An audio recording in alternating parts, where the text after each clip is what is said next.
যাদের কোনো জিএফ নেই আশা এখনো আছে, লোকের বউ ধরা দিল রাজমিস্ত্রির কাছে। দেখতে দেখতে কেটে গেল মাসের পর মাস, নতুন বছর মানেই কিন্তু আরো একটা বাঁশ।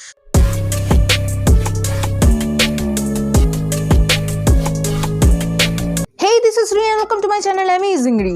নতুন বছর ভালো কাটুক, এনো না চোখে টিয়ার, তোমাদের সবাইকে জানাই হ্যাপি নিউ ইয়ার। তো আজকে আমি কথা বলবো লেজেন্ডারি লাইফ হ্যাকস নিয়ে, যেখান থেকে তোমরা শিখতে পারবে কি করে মেয়েদের লেগিংস কেটে ছেলেদের জামা বানাতে হয়, যেখান থেকে তোমরা শিখতে পারবে কি করে ধেড়ে জামা কেটে নেংটি বানাতে হয়, যেখান থেকে তোমরা শিখতে পারবে কি করে ব্রা কেটে প্যান্টি এবং প্যান্টি কেটে ব্রা, নিচের প্যান্ট কেটে উপরের জামা এবং উপরের জামা খুলে নিচের জামা বানাতে হয়। তো চলো আর ভাট না বকে শুরু করা যাক। রান্না করার সময় তোমার হাতে কি গরম তেল ছিটকে পড়ে? হ্যাঁ। তাহলে আর চিন্তা নেই, দুটো কোল্ড ড্রিঙ্কস এর বোতল কেটে খন্তিটার ভেতর ঢুকিয়ে নাও, ব্যাস তোমার কাজ হাসিল। এবং এর পরেও যদি তোমার হাতে তেল ছিটকে পড়ে, সেজন্য 5 মিনিট কাপস তোমাদের জন্য একটা মহাস্ত্র বানিয়ে রেখেছে।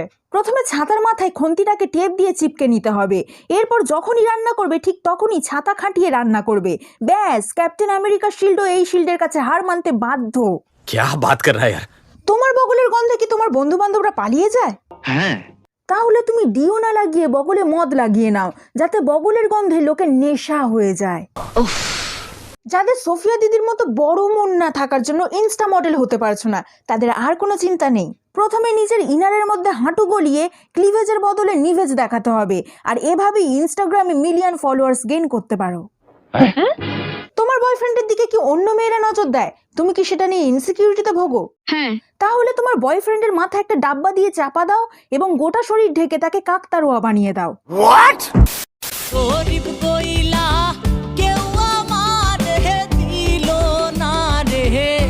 তোমার ঘরে কি বসার জন্য চেয়ার নেই? না। অনেকগুলো ডিমের ট্রে একসাথে পরপর জুড়ে এরকম চেয়ার বানাতে হবে, আর এটা স্পেশালি পুরুষদের জন্য, যাতে তাদের আন্ডা সুরক্ষিত থাকে, সেজন্য এটার আবিষ্কার। ভালো ভালো ভালো প্রস্তাব। ধরো তোমার কাছে মাস্ক কেনার টাকা নেই, তখন তুমি কি করবে? নিজের চুল দিয়ে নাক মুখ ঢাকা দিয়ে এরকম বালিশ সরি সাজতে হবে, অ্যান্ড ইয়েস, এভাবেই তুমি রাস্তায় বেরোতে পারবে। এরকম রিস্ক কেউ নেয়? তোমার বাড়িতে কি টেবিল নেই? ভিখারির মতো কোলে রেখে খাবার খাও? হ্যাঁ ভাই। তাহলে আর চিন্তা নেই, কোমরের ঢাকনা নিজের গলায় ঝুলিয়ে নিজের শরীরের সাথে টেপ মেরে তার উপর খাবার খেয়ে টেবিলের ফিল নাও। তুমি কি হাত দিয়ে খাবার খাও? তোমার ঘরে কি চামচের অভাব? হ্যাঁ। তাহলে আর চিন্তা নেই, নিজের মাথার ক্লিপ খুলে সেটা দিয়ে খাবার খাও। হ্যাঁ, হতে পারে 2-4টে চুলের সাথে খুশকিও তোমার পেটে যাবে, কিন্তু চামচের ফিলটা তো নিতে পারবে। আপনারা বড় লোকরা আমাদের গরিবদের কষ্ট যন্ত্রণা বুঝবেন না। তোমার কি হ্যান্ড ব্লেন্ডার কেনার অকাত নেই? না। তাহলে আর চিন্তা নেই, হ্যান্ড ব্লেন্ডার না কিনে তোমাকে একটা কচি পাখা কিনতে হবে, আর তার উপর গ্লু দিয়ে কিছু কাঠি চিপকে দিলেই তোমার হ্যান্ড ব্লেন্ডার রেডি। ভিখারি কি औलाद? ধরো তুমি এতটাই গরিব যে তোমার কাছে জুতো কেনার টাকা নেই, তখন তুমি কি করবে? একটা ফয়েল পেপার পায়ে এইভাবে জড়িয়ে নিতে হবে, ব্যাস you are ready to go. তোমার কাছে কি দূরবীন নেই? তুমিও কি দূরের জিনিস কাছ থেকে দেখতে চাও? হ্যাঁ। তাহলে আর চিন্তা নেই, একটা বোতল কেটে রং করে তার উপর লেন্স আর ম্যাগনিফাইং গ্লাস লাগিয়ে দিলেই তোমার দূরবীন রেডি। দূর, আমার দ্বারা ওসব হবে না। ধরো তোমার বাড়িতে হুট করে টাকার গাছ জন্ম নিল, তখন কিভাবে টাকা ওড়াবে সেই টিপস আজকে তোমাদেরকে দেব। প্রথমত, তোমার ফোনের যদি চার্জ ফুরিয়ে যায়, তুমি কি আবার সেটা চার্জ দেবে? হ্যাঁ। সেই গরিব চিন্তা ভাবনা। আরে ভাই, ফোনের ব্যাটারি লো মানে সেই ফোনটা বাতিল, তার বদলে আবার একটা নতুন ফোন লাগবে। আমির বানো আমির। দ্বিতীয়ত, তোমার চুল কার্ল করার ইচ্ছে হলো, তুমি কি কার্লার ব্যবহার করবে? হ্যাঁ ভাই। আবার সেই গরিব ধ্যান ধারণা। আরে ভাই, সোনার বিস্কুট দিয়ে কার্ল করবে চুল। তোর কি মাথা টাথা খারাপ হয়ে গেল নাকি? 3 নম্বর, অন্যরা যখন নর্মাল ফলমূল টিফিনে নিয়ে যাবে, সেখানে তোমাকে এক টিফিন বক্স টাকা নিয়ে যেতে হবে এবং টাকা খেয়ে নিজের আভিজাত্য বজায় রাখতে হবে। মানুষ ইচ্ছে করলে সবকিছু করতে পারে না। 4 নম্বর হলো, তুমি যখনই স্কুলে যাবে তখনই খানদশেক আইফোন নিয়ে যাবে, যাতে একটা ফোন টিচার নিয়ে নিলেও আরো ফোন দিয়ে কাজ চালাতে পারো। 5 নম্বর হলো, ভুল করে কখনো যদি 5 টাকার ম্যাগিতে হাত দিয়ে ফেলো, তাহলে অবশ্যই ভিখারির মতো টিস্যুতে হাত না মুছে টাকা দিয়ে হাত মুছতে হবে। কি বলছিস তুই? ও মা, ওনারা বড় লোক। 6 নম্বর হলো, চোখে শসার বদলে গোল্ড কয়েন এবং বাথটাবে সাবানের বদলে টাকা দিয়ে স্নান করতে হবে। তোমার আজ টাকা হয়েছে, টাকা দিয়ে সব কিনে নিতে পারবে। ধরো তোমার এত বস্তা বস্তা টাকা হয়ে গেছে যে নর্মাল 50-100 টাকা দামের মোজা পড়তে তোমার মান সম্মানে লাগছে, তখন তুমি কি করবে? প্রথমে একটা ভালো দামি ব্র্যান্ডেড সোয়েটার কিনে সেটার হাতাটা কাঁচি দিয়ে কেটে সেলাই করে মোজা বানিয়ে ফেলো। এছাড়াও তুমি দামি দামি সোয়েটার কিনে নিজে না পরে তার হাতা কেটে সেলাই করে মদের বোতলকে পরাও। আর এভাবেই কিন্তু আভিজাত্য বজায় থাকবে। টাকা ইজ টাকা। হ্যাঁ, তুমি কি টাকা পয়সা নিজের ব্যাগে অথবা পার্সে রাখো?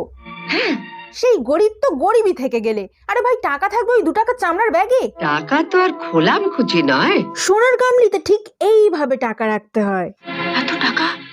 এতদিন আমি তোমাদেরকে দেখিয়েছি কি করে বুকের মধ্যে পাছার মধ্যে খাবার লুকিয়ে নিয়ে যেতে হয়, কিন্তু এবার আমি তোমাদেরকে দেখাবো কি করে জঙ্গলি জানোয়ারদেরকে শিক্ষিত করার জন্য গ্লোবের মধ্যে কাঠবিড়ালিকে ঢুকিয়ে ক্লাসরুমে নিয়ে যেতে হয়, কি করে টুপির ভেতরে আস্ত শামুক বসিয়ে ক্লাস করতে হয়, কি করে পেটের মধ্যে মাছ নিয়ে যেতে হয়, কি করে নিজে না পড়ে কুকুরকে বই পড়াতে হয়, ইভেন ব্যাগের মধ্যে ইঁদুরকেও ক্লাসরুমে নিয়ে গিয়ে শিক্ষা দেওয়াটা দরকার যাতে সে জরুরি কাগজপত্র কেটে না ফেলে।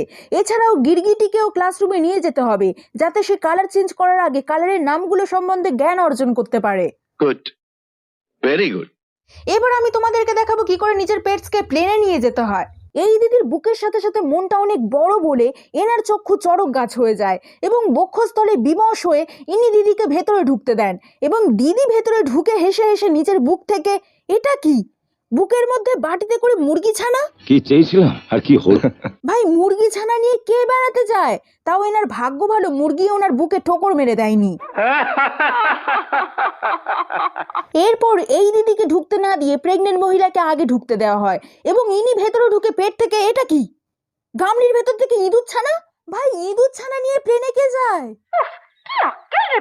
এখানে অন্যরা ঢুকতে চাইলে তাদেরকে ঢুকতে দেওয়া হয় না, কিন্তু এই দিদির চুল বাঁধার অসাধারণ স্টাইল দেখে তাকে আগে ঢুকতে দেওয়া হয় এবং দিদি ভেতরে ঢুকে সবার প্রথমে চুল খুলে, এটা কি মাথার মধ্যে পাখির বাসা নিয়ে ঘুরতে যাচ্ছে?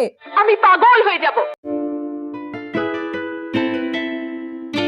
ধরো তুমি পাহাড়ে ঘুরতে গেছো কিন্তু তোমার কাছে টেন্ট নেই, তখন তুমি কি করবে?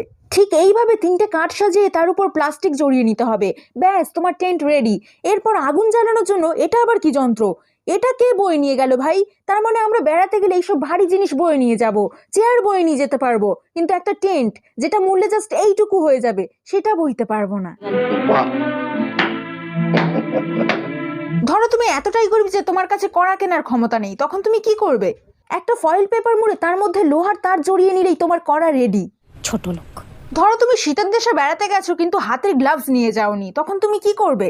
প্রথমে নিজের পায়ের মোজা খুলতে হবে। এখানে আরেকটা মোজা কোত্থেকে এলো? তার মানে হাতে মোজা পরবো না, অথচ পায়ে ডবল মোজা পরবো যাতে সেটা কেটে হাতে পরা যায়। বাহ, বেড়াতে যাওয়ার সময় চা খাওয়ার জন্য তুমি কি সাথে করে টি ব্যাগ নিয়ে যাও? হ্যাঁ। তাহলে তুমি ব্যাগ ডেটেড। প্রথমে চা পাতা ফয়েল পেপারে করে মুড়ে এরকম খোঁচা মেরে ফুটো করতে হবে, তারপর সেটা গরম জলে ফেলে দিলেই চা রেডি। मेरा तो सर फटा जा रहा है। পেঁয়াজ কাটার সময় তোমার চোখে কি জল আসে? হ্যাঁ। তাহলে আর চিন্তা নেই, তোমার মুখে ভালো করে প্লাস্টিক জড়িয়ে নিতে হবে। এর ফলে তোমার দম আটকে সারা জীবনের জন্য চোখ বন্ধ হয়ে গেলেও চোখে জল কিন্তু আসবে না। তোমার বাড়িতে কি মাইক্রোওভেন বা টোস্টার কিছুই নেই? না। তাহলে আর চিন্তা নেই, 2টো চার্জার প্রথমে ঘন্টা 4 ভালো করে গরম করতে হবে, তারপর তার উপর রুটি সেঁকলেই পৃথিবীর সেরা স্যান্ডউইচ রেডি। এইসব বুনেদি ব্যাপার তুমি বুঝবে না ভাই। ধরো তোমার পায়ে জুতো আছে কিন্তু তোমার কুকুরের পায়ে জুতো নেই, তখন তুমি কি করবে? প্রথমে বেলুন কেটে কুকুরের পা তার মধ্যে ঢোকাতে হবে, এর ফলে কুকুর হাঁটতে পারুক আর না পারুক কিন্তু জুতো রেডি। माँ मेरी रक्षा करो माँ। এই সমস্ত লাইফ হ্যাক্স দেখে আমার মাথা হ্যাং হয়ে গেছে, আপাতত আমি চললাম। তোমরা আমাকে যেতে দাও। আর ভিডিওটা ভালো লাগলে বেশি বেশি করে লাইক করে দাও। দেখা হচ্ছে নেক্সট ভিডিওতে।